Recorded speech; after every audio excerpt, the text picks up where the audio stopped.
गुजरात के नर्मदा जिले में डेडियापाड़ा के विधायक और भरूच लोकसभा बैठक के इंडिया गठबंधन के प्रत्याशी चैतर वसावा को आवेदन देने से पहले ही रोक दिया गया। नर्मदा जिला के डेडियापाड़ा के विधायक चैतर वसावा ने करोड़ों रुपयों की ग्रांट नकली एजेंसियों को दिए होने के आरोप लगाए हैं।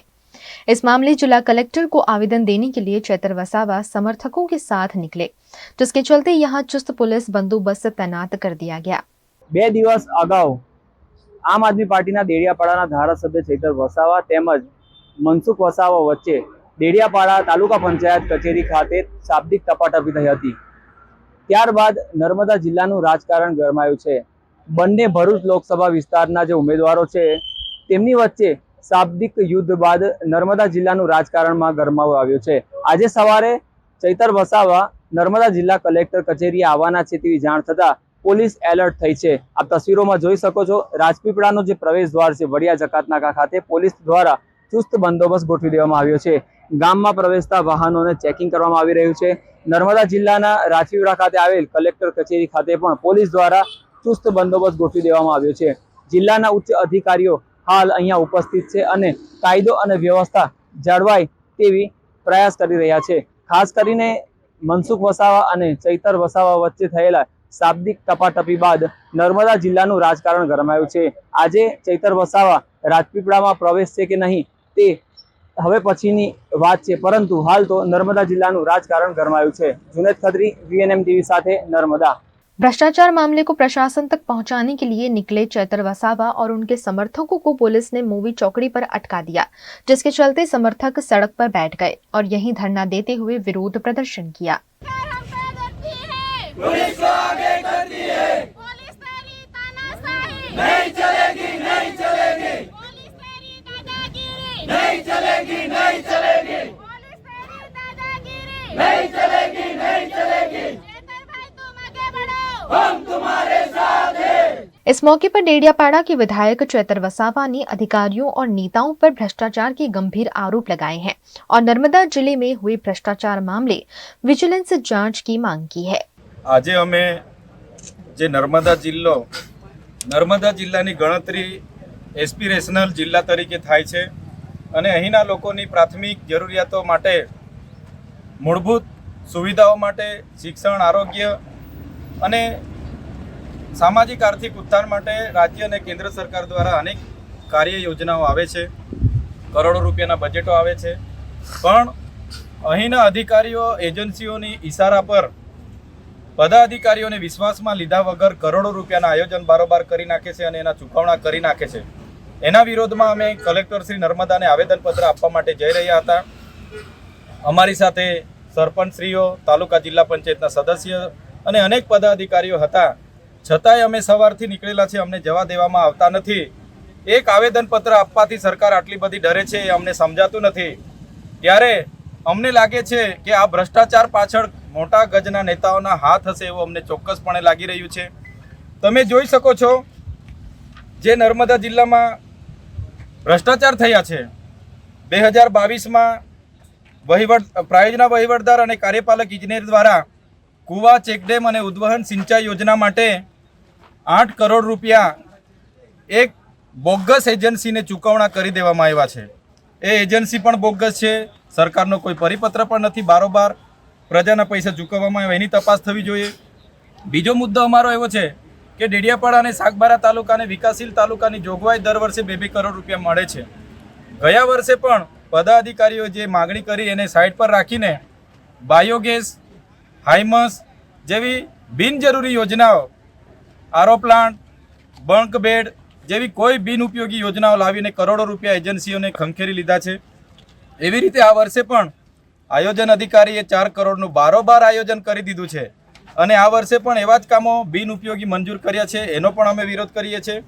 સાથે વન વિભાગ દ્વારા છેલ્લા 5 વર્ષમાં એક પણ નિવિદા પાડ્યા વગર એમના લાગતા વળગતા કોન્ટ્રાક્ટરોને કરોડો રૂપિયાના બિલો, વાઉચરો ચૂકવી દેવામાં આવે છે, એનો પણ અમે વિરોધ કરીએ છીએ। સાથે મનરેગામાં જે એજન્સી ફિટ કરેલી છે એ એજન્સીએ આ વિસ્તારમાં ડેડિયાપાડા તાલુકામાં પોતાનું ગોડાઉન નથી રાખ્યું કે ડેડિયાપાડા વિસ્તારમાં કોઈ મટીરિયલ નથી રાખ્યું, રોયલ્ટીવાળા બિલો પણ નથી રજૂ કર્યા, છતાં પંચાયતો પર મોટી ટકાવારી લીધી છે, એનો પણ અમે વિરોધ કરીએ છીએ। આવતા સમયમાં જે આદિ આદર્શ ગ્રામમાં છે 18 કરોડનું જે રોડ રસ્તાના કામો અમે બધાએ લડ્યા ત્યારે સરપંચોને 18 કરોડના કામો આપ્યા અને બીજા 50 કરોડનું બારોબાર આયોજન કરી લીધું છે. એનો અમે વિરોધ કરીએ છીએ અને તમામ કામગીરી તમામ યોજનાઓ જ્યારે પણ આવે જેનું બજેટ આવે તો ગામ પંચાયત પર ગામ સભામાં એનો ઠરાવ લેવામાં આવે, ગામ પંચાयतને જ काम करवानी अधिकार આપવામાં આવે એવી અમારી માગણી છે. गुजरात में आने वाले 5 दिनों तक गर्मी से राहत नहीं मिलने का अनुमान मौसम विभाग ने लगाया है. गुजरात में गर्मी का प्रकोप बढ़ता जा रहा है. इसी बीच मौसम विभाग ने हीट वेव का अनुमान लगाया है. बनासकांठा, साबरकांठा, वलसाड़, आनंद और सूरत में हीट वेव का अनुमान है. वहीं सुरेंद्रनगर, पोरबंदर, राजकोट, जूनागढ़ में भी हीट वेव की संभावना मौसम विभाग ने जताई है. कई जिलों में येलो तो कई जिलों में ऑरेंज अलर्ट प्रशासन द्वारा दिया गया है. कई जिलों में तापमान 45 डिग्री तक पहुंचने की संभावना भी मौसम विभाग के वैज्ञानिक रामाश्रय यादव ने जताई है. आने वाले दिनों के लिए जो फोरकास्ट दिया गया है गुजरात स्टेट के लिए ड्राई वेदर प्रिवेल करेगा और हीट वेव की वार्निंग आने वाले 5 दिनों के लिए दी गई है गुजरात रीजन और सौराष्ट्र कच्छ दोनों के लिए आइसोलेटेड प्लेसेस पे. और जो डिस्ट्रिक्ट है जहाँ पे हीट वेव की वार्निंग दी गई है वो डिस्ट्रिक्ट है बनासकांठा, साबरकांठा, पाटन, महसाना, अहमदाबाद, गांधीनगर, आनंद, सूरत और वलसाड़. और सौराष्ट्र रीजन के जो डिस्ट्रिक्ट है जहाँ पे हीट वेव की वार्निंग दी गई है वो है सुरेंद्रनगर, भावनगर, अमरेली, राजकोट, जूनागढ़ और पोरबंदर. आज और कल के लिए अहमदाबाद और गुजरात डिस्ट्रिक्ट के कुछ डिस्ट्रिक्ट के लिए वार्म नाइट की भी वार्निंग दी गई है. और जहाँ पे वार्म नाइट की वार्निंग दी गई है वो डिस्ट्रिक्ट हैं भावनगर, बड़ोदरा और अहमदाबाद. और मैक्सिमम टेम्परेचर की बात करेंगे तो आने वाले 5 दिनों के लिए मैक्सिमम टेम्परेचर नो लार चेंज में रहेगा. और मैक्सिमम टेम्परेचर रियलाइज की बात करेंगे तो अहमदाबाद और गांधीनगर का तो अहमदाबाद का 44.9 degree Celsius maximum temperature realize हुआ था और गांधीनगर का 44.2 डिग्री सेल्सियस. और जो अहमदाबाद और गांधीनगर के लिए मैक्सिमम टेम्परेचर का फोरकास्ट दे रहे हैं वो 45 डिग्री सेल्सियस. और विंड की डायरेक्शन जो प्रिवेल करेगी लैंड रीजन पे वो वेस्टर्ली टू नॉर्थ वेस्टर्ली रहेगी. और जहाँ जहाँ पे हीट वेव की वार्निंग दी गई है उन डिस्ट्रिक्ट के लिए ऑरेंज अलर्ट जारी किया गया है आने वाले 5 दिनों के लिए. देश भर में चुनावी माहौल के बीच गुजरात के अहमदाबाद एयरपोर्ट से 4 आतंकवादी गिरफ्तार हुए हैं. गुजरात पुलिस के एंटी टेररिस्ट स्क्वाड ATS ने आज सोमवार को अहमदाबाद एयरपोर्ट से ISIS के 4 आतंकियों को गिरफ्तार किया है. ATS से मिली जानकारी के मुताबिक इन चारों लोगों को केंद्रीय एजेंसी से मिले इनपुट के आधार पर अरेस्ट किया गया है. चारों मूल रूप से श्रीलंका के रहने वाले हैं. चारों किस मकसद से अहमदाबाद आए थे और किन किन लोगों के संपर्क में थे, ATS इसकी जांच में जुटी है. ये 4 लोग आतंकवाद संस्था, प्रतिबंधित संस्था इस्लामिक स्टेट के सक्रिय सभ्य हैं और किसी भी आतंकवादी कृत्य करने के लिए भारत में कोई भी जगह ये कृत्य करने के लिए वो 18 तारीख को या 19 तारीख को ट्रेन से या हवाई जहाज से अहमदाबाद आया. ऐसी प्राथमिक information DYSP ATS Shri Harsh Upadhyay को मिली. उन्होंने इस इंफॉर्मेशन की जानकारी वरिष्ठ पुलिस अधिकारियों को दिया. ये जो इंफॉर्मेशन मिली थी उसको एनालाइज किया गया और इंफॉर्मेशन को ऑपरेशनलाइज करने के लिए स्ट्रैटेजीज बनाई गई. उस स्ट्रैटेजीज के तहत एंटी टेररिस्ट स्क्वाड की अलग अलग टीम्स की रचना की गई और दक्षिण की ओर से आने वाले 18 और 19 तारीख को जितने ट्रेन्स आते हैं, जितनी फ्लाइट्स आती हैं, उन सब के पैसेंजर्स के लिस्ट का अभ्यास किया गया और इस अभ्यास के दौरान एंटी टेररिस्ट स्क्वाड की एक टीम को सफलता मिली और पैसेंजर लिस्ट में उन्हें मालूम चला कि 19 तारीख को अहमदाबाद में एक फ्लाइट आने वाली है और उस फ्लाइट में ये 4 नाम वाले जो व्यक्ति हैं वो सेम पीएनआर का उन्होंने टिकट लिया है और वो 19 तारीख को अहमदाबाद आने वाले हैं, चेन्नई से आने वाले हैं। इसके बारे में फिर और ज्यादा जांच पड़ताल किया गया तो ये भी मालूम चला कि ये लोग कोलंबो से चेन्नई 19 तारीख को उन्होंने टिकट बुक कराया है, सेम पीएनआर में बुक कराया है। 19 तारीख के सुबह वो 3 बजे चेन्नई पहुंच गए और उसके बाद शाम का फ्लाइट लेकर चेन्नई से वो अहमदाबाद आए और अहमदाबाद 19 तारीख के शाम को करीब 8 सवा 8 बजे यहाँ लैंड किए। एंटी टेररिस्ट स्क्वाड की अलग अलग टीम्स की रचना की गई और अहमदाबाद एयरपोर्ट पे उनको अलग अलग स्ट्रैटेजिक लोकेशन पे डिप्लॉय किया गया। जैसे ये 4 लोग एयरपोर्ट पे आए उनको डिटेन करके प्राथमिक पूछताछ की गई। प्राथमिक पूछताछ में उनका जब नाम पूछा गया तो इंफॉर्मेशन में जो 4 नाम मिले थे वो नाम कंफर्म हुए। इसके बाद उन्हें अहमदाबाद एयरपोर्ट से एंटी टेररिस्ट स्क्वाड के ऑफिस में लाया गया। उन्हें अंग्रेजी भाषा या हिंदी भाषा नहीं आती है, वो सिर्फ तमिल बोलते हैं, इसलिए रातों रात तमिल भाषा के जानकार व्यक्तियों की व्यवस्था की गई और उनके मदद और सहयोग से इन 4 लोगों का एंटी टेररिस्ट स्क्वाड के ऑफिस में रात को इंट्रोगेशन शुरू किया गया। इंट्रोगेशन के दरमियान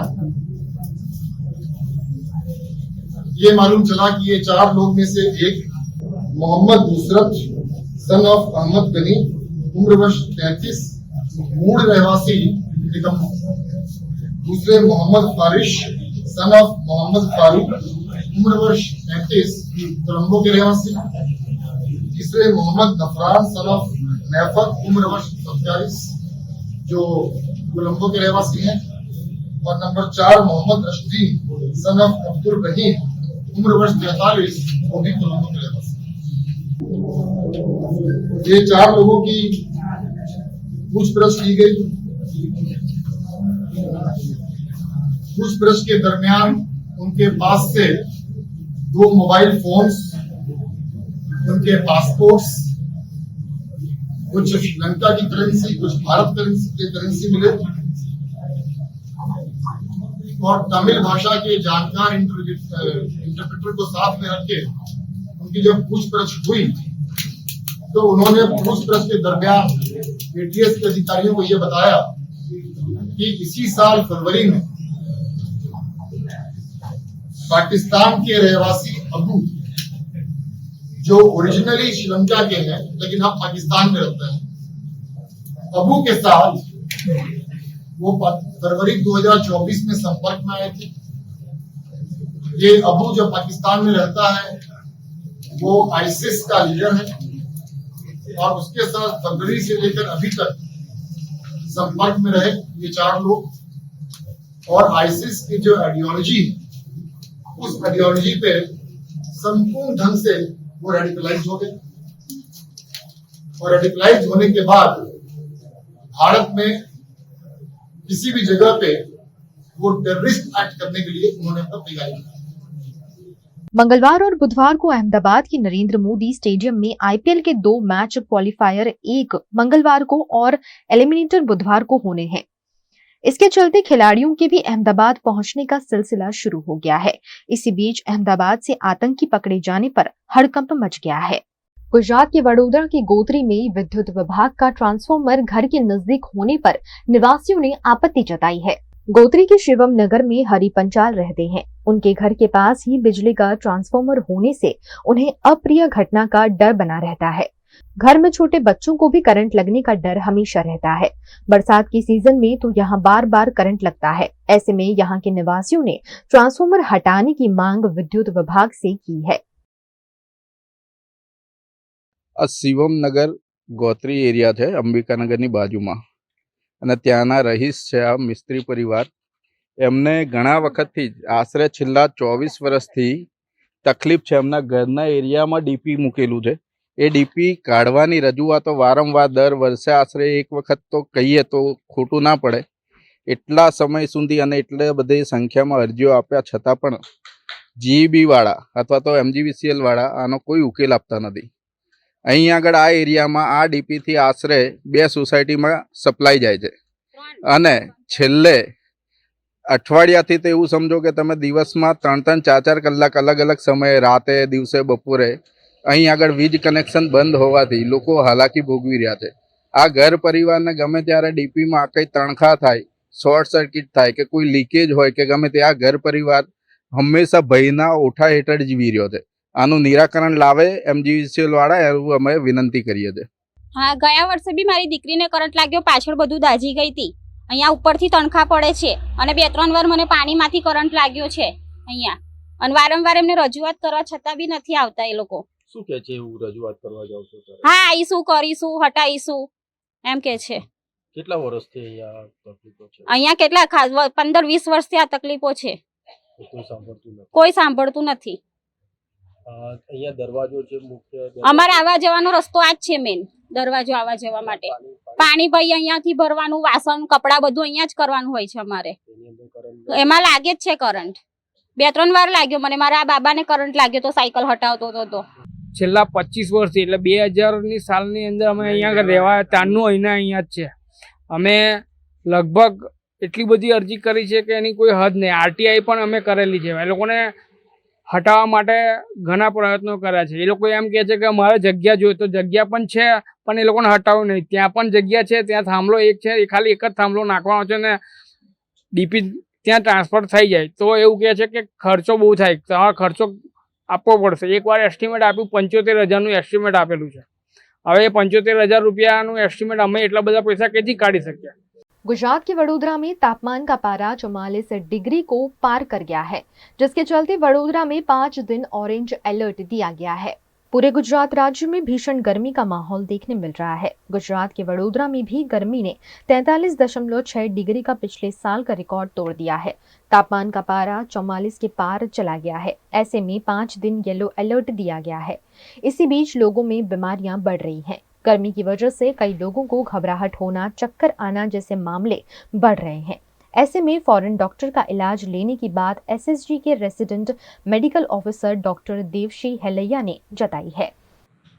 हीट वेव गर्मी ज़्यादा बढ़ रही है और गवर्नमेंट में भी बड़ौदा में ऑरेंज अलर्ट जाहिर किया है, तो मान सकते हैं कि उसकी तकलीफ़ होगी।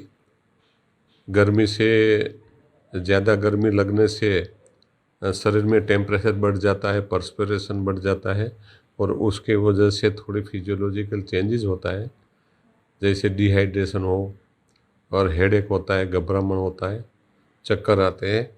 ऐसी तकलीफ़ों है तो उसमें सारवार लेनी चाहिए, डॉक्टर को कंसल्ट करके और घर पे आराम करना चाहिए और ज़्यादातर ज़्यादा फ्लूइड लेना चाहिए और गर्मी में निकले नहीं। और उसमें खास वृद्ध है, बीमार है, सगर्भा महिला है, बच्चे को ये हीट वेव गर्मी की टाइम पे बाहर नहीं निकलना चाहिए।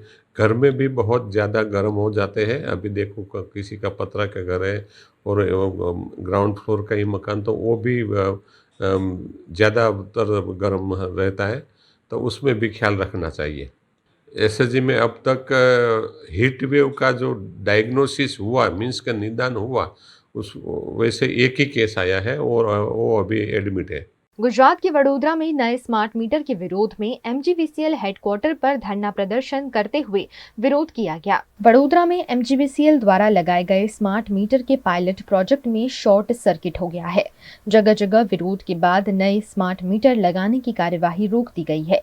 उसके बावजूद भी लगातार विरोध प्रदर्शन हो रहा है। इसी के तहत रेस कोर्स पर स्थित MGVCL हेडक्वार्टर में गरीब और मध्यम वर्ग के लोगों के हित में सामाजिक कार्यकर्ता मितेश परमार ने धरना प्रदर्शन करते हुए नए मीटर निकालकर पुराने मीटर फिर से लगाने की मांग की। जब जब भाजपा डरती है पुलिस को आगे करती है, जब जब भाजपा डरती है पुलिस को आगे करती है। हारे मोदी, हारे मोदी, हारे मोदी। अभी गुजरात में लूटपाट चालू हो गया है। अभी स्मार्ट मीटर के नाम पे ये भाजपा सरकार लूट रही है। पहले सबके घर 500-700 रुपया गरीबों के घर बिल आता था, अभी जैसे भाजपा ने 2024 का इलेक्शन खत्म हो गया गुजरात में, इससे सबके घर स्मार्ट मीटर लगा दिया, लूटपाट चालू कर दिया मोदी साहब ने।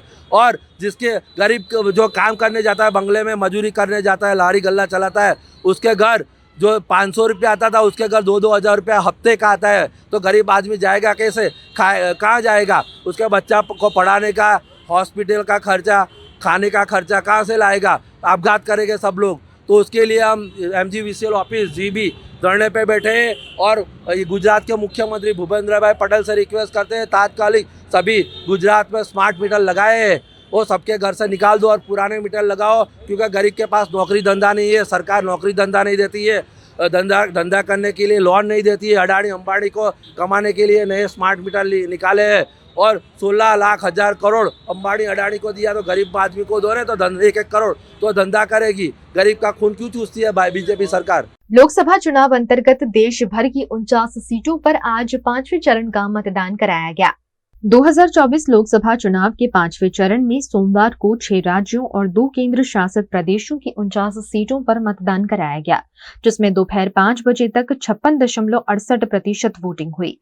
सबसे ज्यादा वोटिंग पश्चिम बंगाल में 73% और सबसे कम महाराष्ट्र में 48.66% मतदान हुआ है। इसके अलावा ओडिशा विधानसभा के सेकेंड फेज की 35 सीटों पर 48.95%, झारखंड की गांडेय विधानसभा सीट पर 53.82% और लखनऊ ईस्ट सीट पर 42.53% वोटिंग हुई है। लोकसभा चुनाव के मतदान के बीच उत्तर प्रदेश के महोबा में ड्यूटी के दौरान एक CRPF जवान की मौत हो गई। पश्चिम बंगाल के बैरकपुर और हुगली में भाजपा कैंडिडेट्स और TMC समर्थकों के बीच झड़प की भी खबर आई।